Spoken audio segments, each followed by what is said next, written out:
Late last night, big ruling from a judge. Biden administration now set to appeal that ruling by a federal judge out of Texas, which blocks the president's student loan forgiveness plan. Remember, this is $400 billion. I want to bring in Dave Rubin, host of the Rubin Report. Dave, good morning to you. As I'm looking at the computer, Reuters is saying right now that student loan debt relief has been blocked. That's according to one of these aid websites that is up and running here. Dave, this is stunning. You had 26 million borrowers apply. You had already 16 million approved, and a judge said you can't do this because you went around Congress. Yeah, I mean, I don't know where it says in the Constitution that the President of the United States, who's the chief executive, I mean, he's supposed to sign things into law. He's not supposed to make law. I don't know where in the Constitution it says that he can just wipe out people's debt. You know, I have a mortgage. I'm guessing you probably have a mortgage, Bill. Can Biden just wipe out our mortgages with the stroke of a pen? That would be very nice. So I tend to think that this federal judge from Texas is correct. And, you know, the real issue here is that the Democrats, really all they have left is to keep, quote unquote, giving to people. Of course, it's not really giving because it's not Joe Biden's money. It's our tax dollars to pay off other people's debts. No one's forced to go into debt. No one is forced to go to a four-year college. And, you know, especially because now colleges, you know, you go to a place like Syracuse University, I'm just picking one off the top of my head, it's something like $60,000 a year. So you walk out of there, you're $240,000 in debt. And have you learned anything? And are you equipped to go out into the workforce? I get why the young people are upset that they're not going to get the relief, at least at the moment. But it doesn't make it right to just wipe out other people's debt. There's plenty of good people who have paid off their debt, myself included. Yeah, where was this idea when I was coming out of college?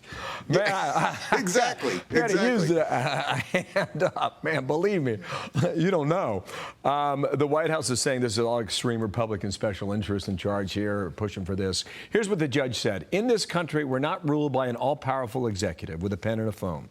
Instead, we're ruled by a constitution that provides for three distinct and independent branches of government. The court is not blind to the current political division in our country, but it's fundamental to the survival of our republic that separation of powers as outlined in our Constitution be preserved. If this goes to the U.S. Supreme Court, I don't know if it will or not. In all likelihood, I mean, you look at the makeup of the court right now, that they may lose on this. We'll see. Colleges and universities are sitting on $700 billion in endowments. $700 billion. If all those schools got together and spent somehow that money, Harvard ain't giving that money back. Dave, no student in America would have to pay tuition again if they forked over that cash. Okay, that to the side. You used to live in California, right? You moved to Florida 2 years ago, has it been? It's just under a year, actually. Oh, wow. I believe Sorry. 11 months and 6 days. Okay, time flies, but it doesn't fly that fast. Here is Ron DeSantis, victory night the other night. Here's how it went. Watch. We saw freedom in our very way of life in so many other jurisdictions in this country wither on the vine. Florida held the line. We chose facts over fear. We chose education over indoctrination. We chose law and order over rioting and disorder. I mean, you know the results. He won by 19 points, and that's that. Just give us a sense, because you're a newbie to Florida, about how people there are reacting to this outcome.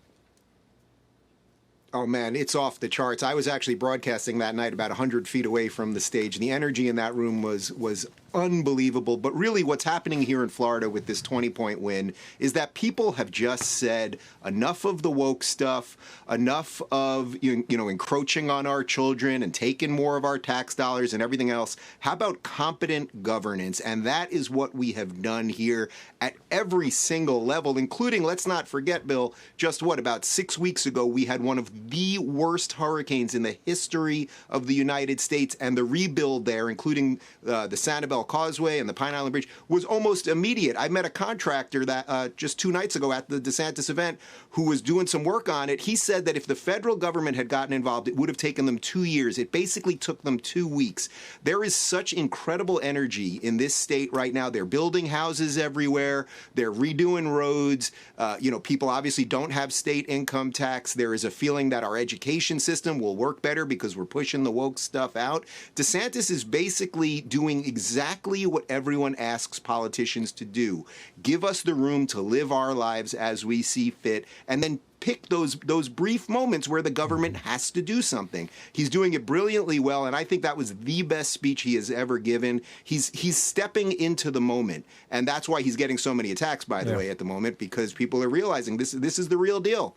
We'll see what comes next. Dave, nice to see you. Not looking back at California, clearly, or the taxes that you left. No, sir. Thank you, Dave. Nice to see you. I'm Steve Doocy. I'm Brian Kilmeade. And I'm Ainsley Earhart. And click here to subscribe to the Fox News YouTube page to catch our hottest interviews and most compelling analysis.